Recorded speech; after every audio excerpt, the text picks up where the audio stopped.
3 وقتوں میں قرآن مجید کی تلاوت مت کرنا ورنہ انسان گنہگار ہوگا، بجائے اجر و ثواب کے ان کے لیے گناہ لکھا جائے گا۔ خبردار، بسم اللہ الرحمن الرحیم۔ قرآن مجید انسان کے لیے اللہ تعالیٰ کی ایک خاص نعمت ہے جس میں معزت و ہدایت، تفصیل و تکثیر، انعامات الہی، تقرب ربانی اور کرامات کا دریا موجزن ہے۔ یہ ہر طرح سے انسان کے لیے باعث رحمت، باعث برکت، باعث مغفرت اور ہدایت کاملہ ہے۔ اللہ تعالیٰ کی خوشنودی، رضامندی، برائیوں سے بچاؤ، اچھائیوں کی راہ، آلام و مصائب سے چھٹکارا، دکھ تکلیف، رنج و کلف سے بچاؤ کا طریقہ، امن و سکونیت کا سبب اور رشد و ہدایت نیز انسانی فلاح و بہبود کا منبع ہے۔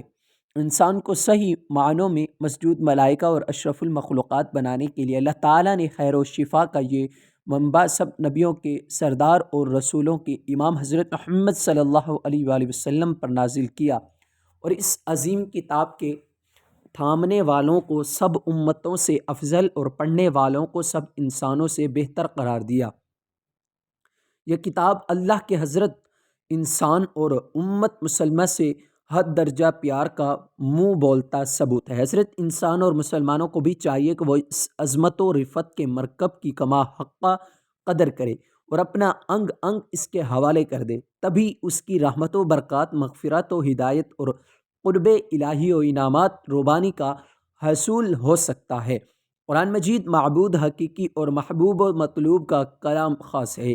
محبوب کی تقریر و تحریر کی کسی دل کھوئے کے ہاں جو وقت ہوتی ہے، اس کے ساتھ جو وارفتگی یا شفیقگی کا معاملہ ہوتا ہے وہ اختیار کرنا چاہیے۔ پھر یہ عظیم کتاب تو احکم الحاکمین کا کلام اور سلطان السلاطین، بادشاہوں کے بادشاہ کا فرمان ہے، اس سطوت والے شہنشاہ کا قانون ہے جس کی ہمسری نہ کسی بڑے سے ہوئی نہ ہو سکتی ہے۔ جن لوگوں کو سلاطین کے دربار سے واسطہ پڑا ہے وہ تجربے سے، اور جن کو نہیں پڑا وہ اندازے سے سلطانی فرمان کی ہیبت جان سکتے ہیں۔ کلام الہی محبوب و حاکم کا کلام ہے، اس لیے دونوں آداب کا خیال رکھنا چاہیے۔ قرآن کریم نور ہے، اس کے ذریعے راہ نجات تلاش کی جاتی ہے، اس میں شفا ہے، اس سے روحانی و جسمانی امراض سے نجات ملتی ہے۔ اس کے عجائبات و غرائب کی کوئی انتہا ہے، نہ اس کے فوائد کی کوئی حد۔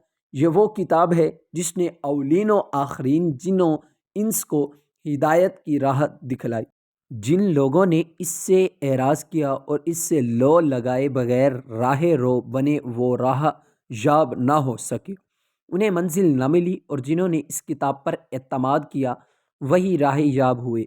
جنہوں نے اس کے مطابق عمل کیا وہ دین و دنیا کی سعادت سے بہرہ رو ہوئے۔ یہ خصوصیات اس لیے بھی ہیں کہ یہ کتاب محفوظ کتاب ہے۔ اس کی حفاظت کے مختلف اسباب ہیں۔ ایک سبب تلاوت کی کثرت بھی ہے۔ قرآن کریم عام کتابوں سے ممتاز ہے، اس لیے اس کی تلاوت کے بھی کچھ ظاہر و باطنی آداب ہیں جن کی رعایت لازم ہے۔ ذیل میں وہ آداب ذکر کیے جاتے ہیں۔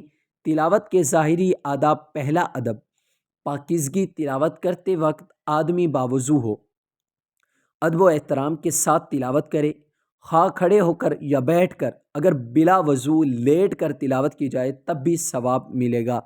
قرآن کریم میں ارشاد ہے، الذین یذکرون اللہ قیاما وقعودا وعلی جنوبہم ویتفکرون فی خلق السماوات والارض۔ ترجمہ: جو لوگ کھڑے اور بیٹھے اور لیٹے ہر حال میں اللہ کو یاد کرتے ہیں اور آسمان و زمین کی پیدائش میں غور کرتے ہیں، البتہ افضل یہ ہے کہ بیٹھ کر قبلہ رخ ہو کر باوضو ہونے کی حالت میں تلاوت کی جائے۔ چار زانوں ہو کر بیٹھنے اور تکیہ لگانے سے اجتناب کرے۔ دوسرا ادب، پڑھنے کی مقدار قرات کے سلسلے میں لوگوں کی عادتیں جدا جدا ہیں۔ مقدار کے سلسلے میں حضرت صلی اللہ علیہ وآلہ وسلم کے اس ارشاد گرامی سے بھی رہنمائی ملتی ہے، جس شخص نے 3 دن سے کم میں قرآن ختم کیا اس نے سمجھا نہیں۔ وجہ یہ ہے کہ اس سے کم مدت میں ختم کرنے سے تلاوت کا حق ادا نہیں ہوتا۔ ایک روایت میں ہے کہ نبی کریم صلی اللہ علیہ وآلہ وسلم نے حضرت عبداللہ بن عمر رضی اللہ تعالیٰ عنہ سے فرمایا کہ 7 دن میں ختم قرآن کیا کرو، اور اس سے معلوم ہوا کہ معتدل درجہ یہ ہے کہ ہفتہ میں 1 ختم ہو، اس سے زیادہ یہ ہے کہ ہفتہ میں 2 ختم کیے جائیں۔ اس طرح تقریباً 3 دن میں ایک ختم ہوگا۔ اگر تلاوت کرنے والا عالم ہو اور قرآن کریم کے معانی و مضامین میں غور و فکر کرنا اس کا مشغلہ ہو تو اس کے لیے 1 مہینے میں 1 ختم قرآن بھی کافی ہے۔ تیسرا ادب، قرآنی صورتوں کی تقسیم۔ جو شخص ہفتے میں 1 ختم قرآن کرے اسے قرآنی صورتوں کو 7 منزلوں میں تقسیم کر لینا چاہیے۔ احادیث سے بھی اس کا ثبوت ملتا ہے۔ حضرت عثمان رضی اللہ تعالیٰ عنہ جمعہ کی شب میں قرآن پاک کی تلاوت شروع کرتے اور سورہ مائدہ کے آخر تک تلاوت فرماتے۔ ہفتہ کی شب میں سورہ انعام سے سورہ ہود تک، اتوار کی شب میں سورہ یوسف سے سورہ مریم تک، پیر کی شب میں سورہ طٰہٰ سے سورہ قصص تک، منگل کی شب میں سورہ عنکبوت سے سورہ صاد تک، بدھ کی شب میں سورہ زمر سے سورہ رحمان تک اور جمعرات کی شب جمعہ میں سورہ واقعہ سے آخر تک تلاوت فرماتے۔ چوتھا ادب، ترتیل کے ساتھ پڑھنا۔ قرآن پاک کو اچھی طرح ترتیل کے ساتھ پڑھنا مستحب ہے۔ قرآن پاک کا مقصد تدبر اور تفکر ہے۔ ٹھہر ٹھہر کر پڑھنے سے تدبر میں مدد ملتی ہے۔ چنانچہ حضرت ام سلمہ رضی اللہ تعالیٰ عنہا نے نبی کریم صلی اللہ علیہ وسلم کی تلاوت کے متعلق بیان فرمایا کہ آپ صلی اللہ علیہ وآلہ وسلم ایک ایک حرف کو واضح کر کے پڑھا کرتے تھے۔ حضرت ابن عباس رضی اللہ تعالیٰ عنہ فرماتے ہیں کہ پورا قرآن جلدی جلدی پڑھنے کے مقابلے میں میرے نزدیک یہ زیادہ بہتر ہے کہ میں صرف سورہ بقرہ و آل عمران کی تلاوت کروں۔ یہاں یہ بات بھی ملحوظ رہے کہ ترتیل صرف تدبر کی وجہ سے مستحب نہیں ہے بلکہ اس آدمی کے لیے بھی ترتیل مستحب ہے جو قرآن پاک کے معانی نہ سمجھتا ہو، اس لیے کہ ٹھہر کر پڑھنے سے دل پر بھی زیادہ اثر ہوتا ہے۔ پانچواں ادب، تلاوت کے دوران کیفیت۔ تلاوت کرتے وقت انسان قرآن کریم کی وعید اور تہدید پر، عذاب و احوال قیامت اور سابقہ قوموں کی ہلاکت کی آیات پر غور کرے اور اس دوران رونا بھی مستحب ہے۔ چنانچہ حدیث شریف میں ہے، قرآن پڑھو اور رو، اگر نہ رو سکو تو رونے والی صورت ہی بنا دو۔ رونا نہ آئے تو انسان پر اپنے دل پر غم طاری کر لے اور یہ سوچے کہ قرآن نے مجھے کس چیز کا حکم دیا ہے اور کس چیز سے روکا ہے۔ اس کے بعد قرآنی امر و نواہی کی تعمیل میں اپنی کوتاہی پر نظر ڈالے، اس سے یقیناً غم پیدا ہوگا اور غم سے ہی رونے کو تحریک ملتی ہے۔ رجا و امید کی آیت گزرے تو دعا مانگے اور خوف کی آیت گزرے تو پناہ مانگے۔ چھٹا ادب، آیات کا حق ادا کرنا۔ دوران تلاوت آیات کے حقوق کی رعایت کرے۔ جب کسی آیت سجدہ سے گزرے یا کسی دوسرے سے سجدہ کی آیت سنے تو سجدہ کرے، بشرط یہ کہ پاکی کی حالت میں ہو۔ اگر زبانی حالت کر رہا ہو اور تلاوت کرتے وقت یا سنتے وقت پاک نہ ہو تو پاک ہونے کے بعد سجدہ ادا کر لے۔ ساتواں ادب، تلاوت کی ابتدا۔ جب تلاوت شروع کرے تو یہ پڑھے، اعوذ باللہ السمیع العلیم من الشیطان الرجیم رب اعوذ بک من ہمزات الشیاطین واعوذ بک رب انی یحضرون، اور ہر صورت کے اختتام پر یہ کہے، صدق اللہ العظیم وبلغ رسول اللہ صلی اللہ علیہ وآلہ وسلم، اللہم انفعنا بارک لنا فی۔ آٹھواں ادب، آواز کے ساتھ تلاوت کرنا۔ اتنی آواز کے ساتھ تلاوت کرنا آداب تلاوت میں شامل ہے کہ خود سن سکے، اس لیے کہ پڑھنے کے معنی یہ ہیں کہ آواز کے ذریعہ حروف ادا ہوں، اس لیے آواز ضروری ہے، اور آواز کا ادنیٰ درجہ یہ ہے کہ خود سن سکے۔ جہاں تک کہ زیادہ بلند آواز کے ساتھ تلاوت کرنے کا معاملہ ہے تو یہ محبوب بھی ہے اور مکروہ بھی۔ بعض روایات میں بلند آواز سے تلاوت کرنے کو سراہا کہا گیا ہے اور بعض احادیث میں اس کو ناپسند کیا گیا ہے۔ تطبیق کی صورت یہ ہے کہ آہستہ پڑھنے میں ریاکاری و تصنع کا اندیشہ نہیں ہے۔ جس شخص کو ریا کا اندیشہ ہو، خوف ہو، اسے آہستہ پڑھنا چاہیے، لیکن اگر اس کا خوف نہ ہو اور دوسرے کی نماز میں یا کسی دوسرے عمل میں خلل بھی نہ پڑتا ہو تو بلند آواز میں پڑھنا افضل ہے، کیونکہ اس میں عمل زیادہ ہے اور جہری قرات دل کو بیدار کرتی ہے، اس کے افکار مجتمع کرتی ہے، نیند دور کرتی ہے، پڑھنے میں زیادہ لطف آتا ہے۔ نواں ادب، تحسین قرات۔ قرآن کریم کو خوبصورت آواز میں پڑھا جائے۔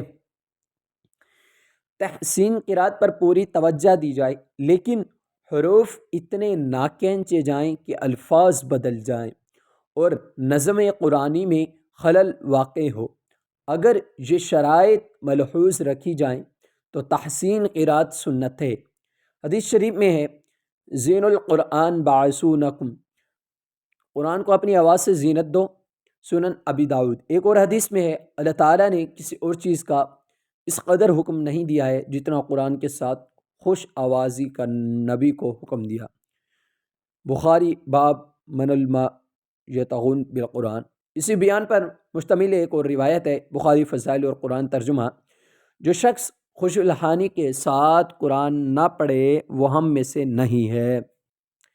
10واں ادب، تلاوت کے بعد دعا تلاوت سے فارغ ہو کر دعا بھی مانگنی چاہیے، اور اگر اختتام تلاوت پر وہ دعا جو اکثر قرآن نسخوں سے آخر میں تحریر ہے، اللہم الرحمن بالقرآن العظیم، پڑھی جائے تو زیادہ بہتر ہے۔ بعض کتب میں ہے کہ نبی کریم صلی اللہ علیہ وآلہ وسلم بھی تلاوت کے بعد یہ دعا پڑھا کرتے تھے۔ حضرت اکرمہ جب کلام پاک پڑھنے کے لیے کھولتے تو بے ہوش ہو کر گر پڑتے، زبان پر یہی جاری ہوتا تھا، ہاذا کلام ربی، ہاذا کلام ربی، یہ میرے رب کا کلام ہے، یہ میرے رب کا کلام ہے۔ یعنی اس کو ایک عام فرد کی طرح نہیں پڑھنا چاہیے، صرف بندہ بن کر اپنے آقا، مالک، محسن اور منعم کا کلام سمجھ کر پڑھے، اچھی طرح مسواک کر کے، وضو کر کے، ایسی جگہ جہاں یکسوئی حاصل ہو، نہایت تو وقار اور تواضع کے ساتھ قبلہ رو بیٹھیے، نہایت حضور قلب اور خشوع کے ساتھ اس طرح پڑھیے گویا حق تعالی سبحانہ کو کلام پاک سنا رہا ہے یا اس ذات پر برحق سے گفتگو کا شرف حاصل کر رہا ہے۔ اگر معافی چاہتا ہو تو کیا ہی خوب، نہایت تدبر و تفکر کے ساتھ وعدے اور رحمت و مغفرت کی آیات پر مغفرت و رحمت کا بھکاری بن جائے اور خوب دعا مانگے، عذاب و وعید کی آیات پر کانپ اٹھے اور اللہ سے پناہ و بخشش کی دعا مانگے کہ اس کے سوا کوئی بھی چارہ ساز نہیں۔ جن آیات میں اللہ کی تقدیس و تحمید ہے وہاں سبحان اللہ کہے۔ تلاوت درمیان از خود رونا آئے تو بہت خوب، ورنہ بتکلف رونے کی صحیح کرے، اور دوران تلاوت کسی اور سے ہم کلام نہ ہو۔ دوران تلاوت اگر کوئی ضرورت پیش آئے تو تلاوت بند کر کے ضرورت پوری کرے اور پھر تعوذ پڑھ کر دوبارہ تلاوت کرے۔ بلند آواز سے پڑھنا اولیٰ ہے، لیکن کوئی نماز پڑھ رہا ہو یا لوگ مجمع میں دیگر امور میں مشغول ہوں تو آہستہ پڑھے۔ اس کتاب مقدس کی تلاوت کے آداب جو قرآن حدیث سے ثابت ہیں وہ درج ذیل ہیں۔ اس عظیم کتاب کو برحق شک و شبہ سے بالا تر اور انسان کی فلاح و خیر، رشد و ہدایت اور شفا کا باعث جاننا، منزل من اللہ، منزل برسول اللہ سمجھنا، باعث ثواب و اجر قرار دینا، اس میں درج الاحکامات عمل کرنا اور تمام کے تمام پر ایمان لانا ضروری ہے، اور اس کے ذریعے دنیا و آخرت کی بہترین کے لیے کوشش کرنا، دنیا و آخرت کی کامیابی کا باعث قرار دے کر اس کی آیات کو لازم حیات بنا لینا۔ اس کتاب مقدس کو انتہائی پاک جگہ پر رکھا جائے۔ اللہ تعالیٰ نے اس کی صفت بیان کرتے ہوئے فرمایا کہ الفاظ بیان کیے ہیں، یعنی بلند و پاک، سو اس کتاب مقدس کو کسی اونچی جگہ اور پاکیزہ مقام پر رکھا جائے، اس کو ناپاک ہاتھ نہیں لگنے چاہیے۔ جب بھی چھوا جائے باوضو ہو کر، ہرگز قرآن مجید کو بے وضو نہ چھوا جائے، اور یہ وہ حکم نبوی ہے جو حضرت عامر بن حزم کے ہاتھ چمن کے رؤسا کو بھیجا گیا۔ ناظرین، 3 وقتوں میں قرآن مجید کی تلاوت مت کرنا، خبردار۔ نمبر 1 حالت جنابت میں، حالت جنابت۔ نمبر 2 عورتیں حیض کی حالت میں۔ نمبر 3 نفاس کی حالت میں۔ ان تینوں وقتوں میں قرآن پاک کی تلاوت جائز بالکل نہیں ہے۔ حالت جنابت میں قرآن قریب چھوئے بغیر زبانی تلاوت بھی جائز نہیں، البتہ قرآن پاک کی وہ آیات جو دعا کے معانی پر مشتمل ہوں، مثلا آیت الکرسی یا قرآنی دعائیں وغیرہ، انہیں دعا یا ورد کی نیت سے پڑھنے کی، اسی طرح درود شریف پڑھنے کی گنجائش ہے، تاہم اس کے لیے بھی مستحب ہے ان اذکار سے پہلے وضو کر لیا جائے۔ حضرت ابن عمر سے ابو داود و ترمذی میں روایت ہے کہ رسول اللہ صلی اللہ علیہ وسلم نے فرمایا، حائضہ اور جنبی قرآن سے کبھی بھی نہ پڑھے۔ ابو داؤد مراسل کتاب القرآن، بغیر وضو کے قرآن پاک پڑھنا تو جائز ہے مگر چھونا جائز نہیں ہے، یعنی بے وضو قرآن کو چھونا نہیں چاہیے۔ البتہ زبانی پڑھا جا سکتا ہے، البتہ حالت جنابت، حیض و نفاس میں زبانی بھی نہیں پڑھنا چاہیے۔ البتہ کوئی سامنے قرآن پاک پڑھ رہا ہو اور وہ غلطی کر جائے تو اس صورت میں غلطی کی درستگی کے لیے جنبی اور حائضہ کے قرآن پاک پڑھنے کی اجازت ہے۔ ایسے ہی عام معمولات میں کلمات خیر مثلا الحمدللہ، سبحان اللہ، انشاءاللہ وغیرہ کہنے کی بھی اجازت ہے۔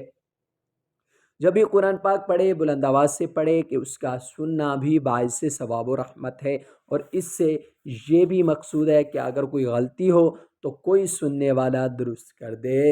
امام بخاری نے جامع الصحیح میں باقاعدہ بلند آواز سے قرآن پاک پڑھنے کا باب باندھا ہے، اور حضرت عبداللہ بن مغفل سے روایت ہے کہ میں نے رسول اللہ صلی اللہ علیہ وآلہ وسلم کو دیکھا، وہ اپنی اونٹنی پر سوار تھے اور لچکدار لہجے میں بلند آواز سے سورۃ فتح پڑھ رہے تھے۔ کتاب التفسیر، بخاری شریف۔ قرآن پاک خوش الحانی اور خوش لہجہ سے پڑھنا چاہیے۔ رسول اللہ صلی اللہ علیہ وسلم کی حدیث مبارکہ ہے کہ تم لوگ اپنی آوازوں سے قرآن پاک کو حسین بناؤ، کہ اچھی آواز قرآن کے حسن میں اضافہ کر دیتی ہے۔ اسی طرح بخاری شریف میں باقاعدہ خوش الحانی سے قرآن پاک پڑھنے والا باب ہے، اور حضرت ابو موسیٰ کی روایت ہے کہ رسول اللہ صلی اللہ علیہ وآلہ وسلم نے اس کے حق میں فرمایا کہ مجھے حضرت داؤد علیہ السلام کی خوش الحانی سے نوازا گیا۔ بخاری قرآن مقدس اللہ کی عظیم کتاب ہے، یہ ببرکت کتاب ہے۔ اس کی آیت مومنوں کے لیے شفائیں، اس کے ایک ایک حرف میں 10 نیکیاں اللہ نے مقرر فرمائی ہیں۔ قرآن مقدس دنیا و آخرت کی پریشانیوں کا علاج ہے، قرآن مقدس رحمتوں کا خزانہ ہے۔ اللہ پاک ہم سب کو عمل کی توفیق عطا فرمائے اور ہمارا خاتمہ ایمان پر فرمائے، آمین۔ ناظرین، کمنٹ باکس میں اللہ کے 99 ناموں میں سے ایک نام ضرور ٹائپ کریں۔ ویڈیوز اچھی لگے تو ویڈیو کو لائک کریں، شیئر کریں، چینل کو سبسکرائب کریں۔ اگلی ویڈیو تک کے لیے اجازت دیجیے، خدا حافظ، السلام علیکم ورحمۃ اللہ وبرکاتہ۔